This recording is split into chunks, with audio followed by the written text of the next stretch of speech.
Dollar को टक्कर देने के मकसद से आरबीआई ने खोला रुपए में इंटरनेशनल ट्रेड का दरवाजा। भारतीय रिजर्व बैंक ने एक अहम कदम उठाते हुए इंटरनेशनल ट्रेड में रुपए की पकड़ मजबूत करने की दिशा में एक बड़ा रास्ता खोल दिया है। आरबीआई ने 5 अगस्त को बेहद छोटा सा महज 2 पॉइंट्स का एक सर्कुलर निकाला है। इसमें कहा गया है कि अब भारतीय बैंक फॉरेन कंट्रीज के बैंकों के लिए स्पेशल रुपी वोस्ट्रो अकाउंट खोल सकते हैं, जिससे अब क्रॉस बॉर्डर ट्रेड का पेमेंट रुपए में हो सके।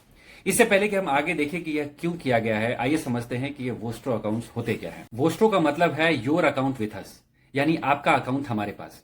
जब कोई विदेशी बैंक जैसे रशिया का बैंक भारत में किसी भारतीय बैंक के पास अकाउंट खोलता है भारतीय रुपए में, तो उसे वोस्ट्रो अकाउंट कहते हैं।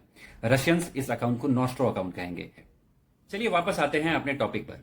पहला प्रश्न है कि क्या यह पहली बार हुआ है? ऐसा तो हमने पहले भी सुना है। जी हाँ, पहली बार ऐसा 2011 में हुआ था, जब स्पेसिफिकली ईरान से ट्रेड करने के लिए आरबीआई ने यूको बैंक और आईडीबीआई बैंक को ऐसे अरेंजमेंट्स के लिए अलाउ किया था। उसके बाद ऐसा कुछ किया जाता है 2022 में, जब आरबीआई सारे देशों के साथ रूपी में फॉरेन ट्रेड सेटलमेंट के लिए स्पेशल वोस्ट्रो अकाउंट की गाइडलाइंस जारी करता है।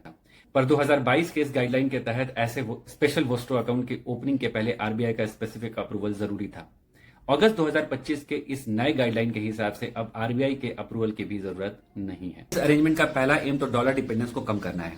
रिसेंट टैरिफ वॉर और पिछले कुछ महीनों में अमेरिका ने जिस तरह से डॉलर को वेपन की तरह यूज किया है, उसके मद्देनजर यह जरूरी हो गया है कि भारत की निर्भरता यूएस डॉलर पर जितनी कम की जा सके किया जाए। अगर किसी देश पर अमेरिका ट्रेड सैंक्शन लगा ले तो डॉलर पेमेंट रुक सकता है। सो ऐसे अरेंजमेंट्स भारत को यह ऑप्शन देते हैं कि वो फ्रेंडली नेशंस के साथ सीधे रुपए में व्यापार कर सके। दूसरा लक्ष्य है भारतीय करेंसी को इंटरनेशनल प्रोफाइल देना। अगर फॉरेन बैंक्स भारत में वोस्ट्रो अकाउंट खोलते हैं और उसमें रुपए रखते हैं तो ये रुपए की डिमांड बढ़ाता है।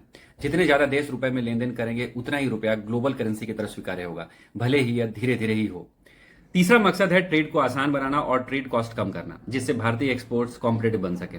आप पूछेंगे कि अब यह कैसे होने वाला है।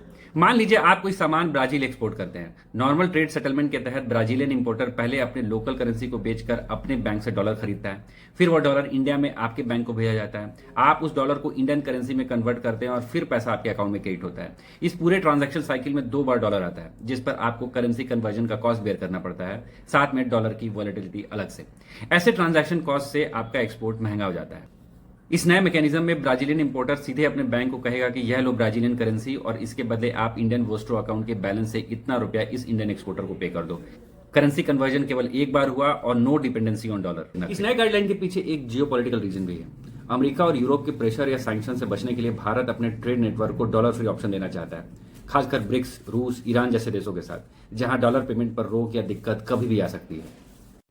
जरूरी नहीं कि यह कदम भारतीय इंटरनेशनल ट्रेड में कोई चमत्कारी ओवरनाइट बदलाव ला दे, लेकिन हाँ, शुरुआत हो चुकी है और वो भी सही दिशा में।